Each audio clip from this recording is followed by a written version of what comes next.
Hello guys! Welcome back po ulit sa aking channel. So for today's video guys, meron po akong ipapakita sa inyo or meron po tayong bagong i-review. Pero ito ay meron na tong loan application 2024 pa. So ngayon ay nag-revise lang sila. And i-check natin kung okay ba itong loan application na to, yung offer nila ngayon na na-revise na. So ang sabi kasi dito is 2,000 ang starting ng loan mo hanggang 30,000 daw. So, wag niyo muna i-download guys and hintayin niyo muna. I-download ko muna and ako muna ang mag-apply para sa inyo.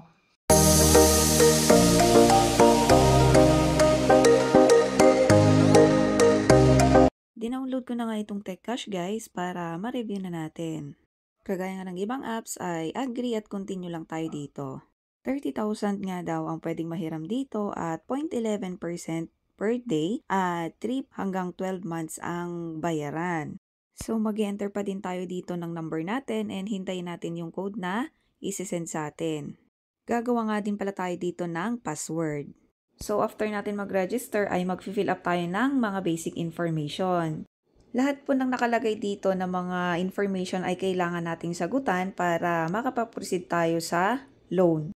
So, kung ano lang yung related dyan sa tinatanong, yun lang ang sasagutin natin.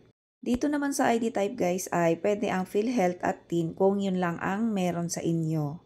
I-upload lang din natin and then i-check nyo yung mga details niya. Dito sa industry naman ay kung business owner ka or service industry, mga ganon-ganon or manufacturing. At ang job type naman ay kung private, government, freelancer, retired or student. So, meron din income dito kung saan nagre-range yung sahod natin. At kung gaano tayo katagal sa kumpanya and yung release ng sahod natin. Dito naman sa emergency contact, parang dalawa lang yung kailangan nila. So, kailangan piliin nyo na kung sino yung ilalagay nyo dito. Mahirap na guys kasi alam naman natin yung mga olang ganito. Dito naman sa payment method, pwedeng bangko, pwedeng e-wallet. So, dahil e-wallet ang gamit natin, maglalagay tayo dito ng account number or yung number natin sa GCash or Paymaya at GrabPay. Meron ding face recognition. So, ganda-gandahan nyo na lang din para pag naipost tayo. Charot. So, hindi naman tayo maipopost kung responsible borrower tayo. Ayan nga, loan amount under review. So, ito nga pala guys ay na-revise ulit. Kasi meron na to dati 2024 pa.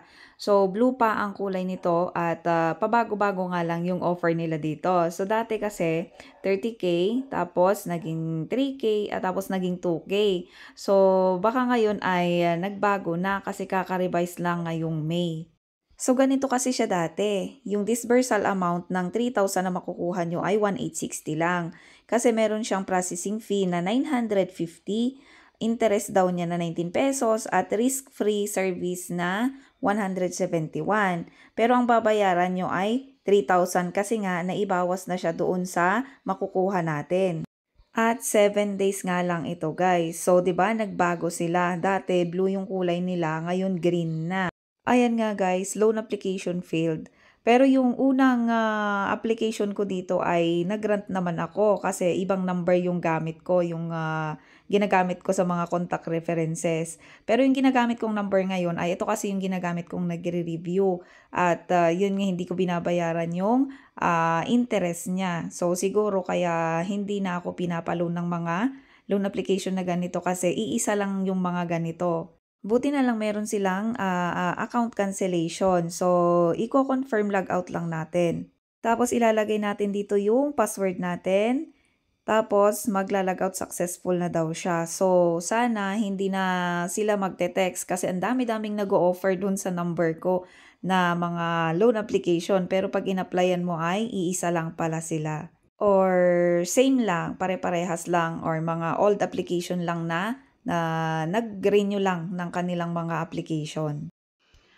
Ayun nga guys, at nakita nyo naman kung paano itong si TechCash. So, kayo pa din naman ang masusunod, kaya pag-isipan nyo munang mabuti. So, itong loan application pala na to is 7 days lang siya. So, medyo mabigat sa payment guys. And hindi siya installment at hindi ko ito nire-recommend or hindi siya recommendable guys. So, kayo pa din naman ang masusunod. At the end of the day, kayo pa din talaga ang masusunod. So, yun. At kung bago ka pa lang sa aking channel, huwag kakalimutang mag-subscribe para ma-update kayo sa mga bago ko pang mga uploads na kagaya nito. Bye!